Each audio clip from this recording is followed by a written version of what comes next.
Hello. So today I want to talk about imposter syndrome, dealing with imposter syndrome, and just like self-doubt. Basically, like I feel like for myself, I never really dealt with imposter syndrome before because I never did anything that would cause that. Like all of my other jobs in the past were basically jobs where I was told what to do, given a specific task, and someone's like watching me, waiting for me to do it. I'm just given the exact instructions when and where to do what I have to do. You know, working for someone is like that.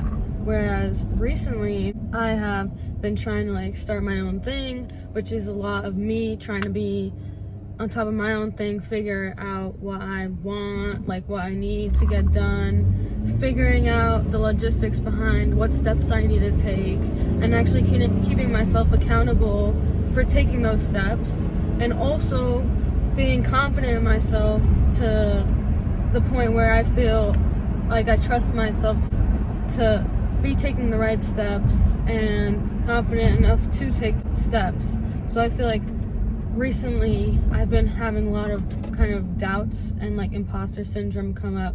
And imposter syndrome is basically like when you know you have like the right qualifications to do something, but in some way you're feeling unqualified. You're feeling like you're not the right person for it. You're feeling like you're too unknowledgeable, or you don't know what you're doing. And you're kind of stuck in this thing of like, well, I know I do have what it takes to do this in the back of my mind, but most of me feels like I don't know what I'm doing. But that's just natural when you're trying new things and when you're doing new things, especially when you throw yourself into something like I did. Like I just threw myself into personal training, and I've been getting a lot of experience with it, and I'm definitely more than qualified to train people. And I think I've been getting over this like imposter syndrome because it's just like a constant thing, like affirmation, like affirming to yourself like, well, I know I have these qualifications. I know I am more than capable of doing these things, you know? But it's just this like anxiety of, well, do I know what I'm doing? Do I actually know what I'm doing? Because I don't have like 15 years of experience. But the thing is, everybody has to start somewhere. We all have to start somewhere. We can't get anywhere if we don't start. You know what I'm saying? Like, you're not going to become that personal trainer that has 15 years of experience without being that personal trainer who has about 6 months of experience. Like, I can't get to that place without starting at the starting point. Like, there's no skipping the starting point. Like, we just have to continuously remind ourselves that it's only natural to feel imposter syndrome when we're trying something new, because the fears and anxieties of not doing it before, feeling unexperienced because of other people that have so much more experience than you, and comparing yourself, and just overall the uncomfortability of being in a new environment and having to trust yourself.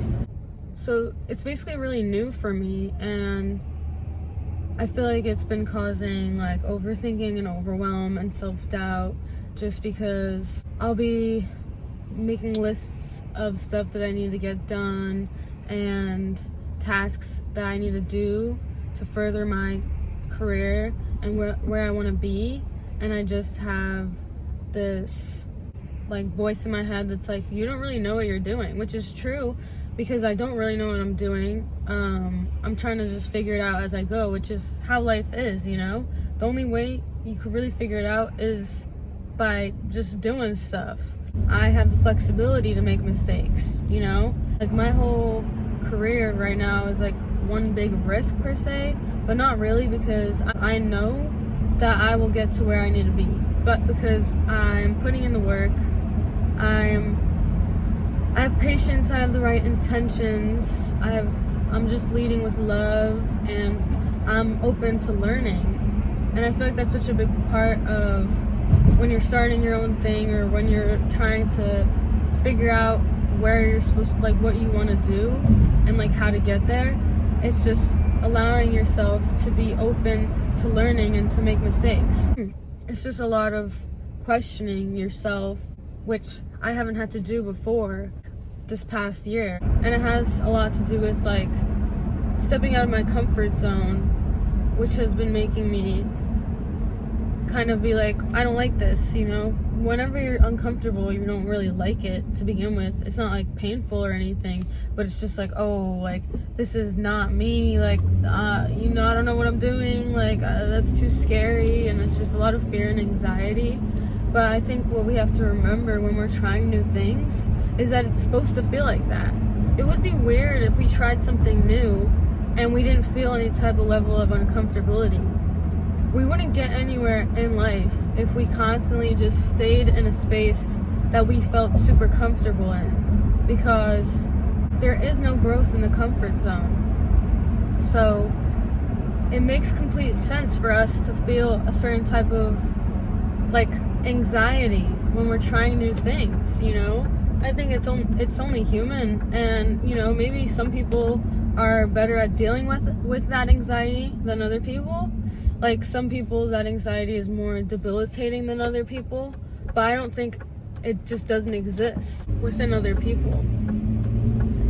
I feel like everybody experiences that fear and anxiety when we're trying something new, and something that we've never done before, something that's not exactly written out, like what we're supposed to be doing, how we're supposed to do it, you know, when we're actually trusting ourselves and our own instincts and our own gut.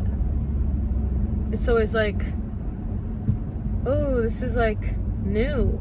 And you know, I think over time, when we push ourselves to do more and more things that we're uncomfortable with, we'll be able to deal with it in a better way.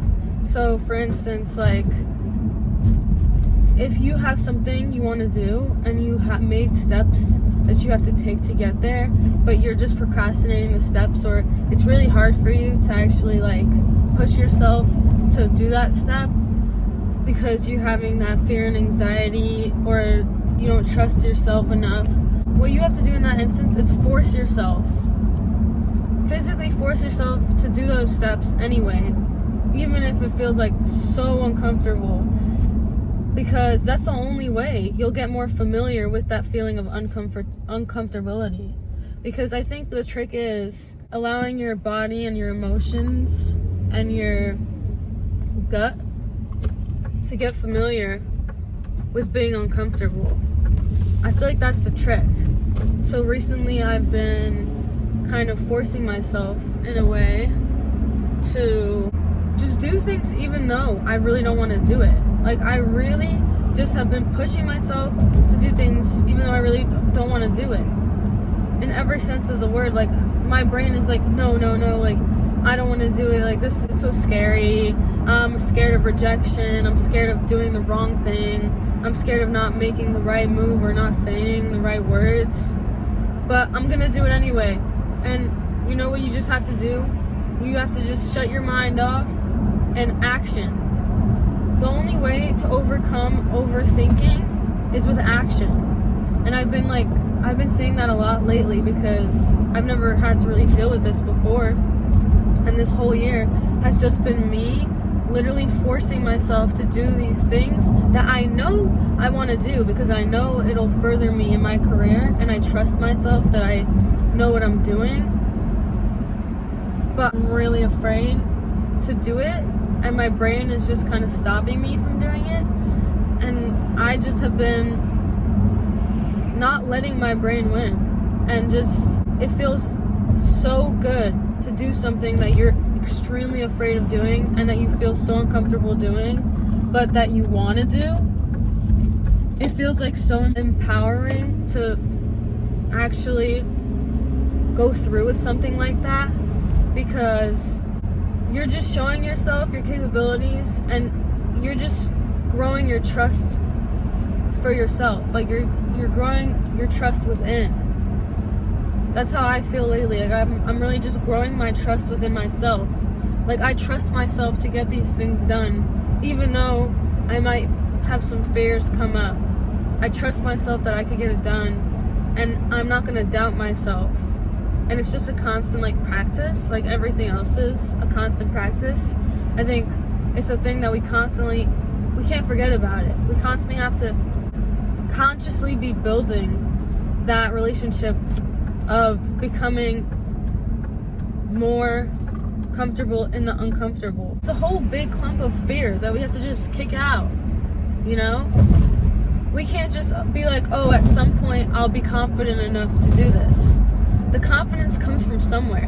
When you want to grow confidence, when you want confidence, it's not like, oh, like if I just keep doing this and just push it off for years and years, I'll be confident at some point and get it done at some point. No, that's not how it works.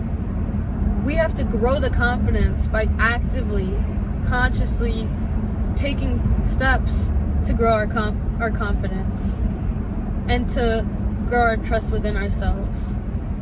And like I said before, it's an ongoing lifetime journey, and there's no skipping steps, and there's no procrastinating your way to growth.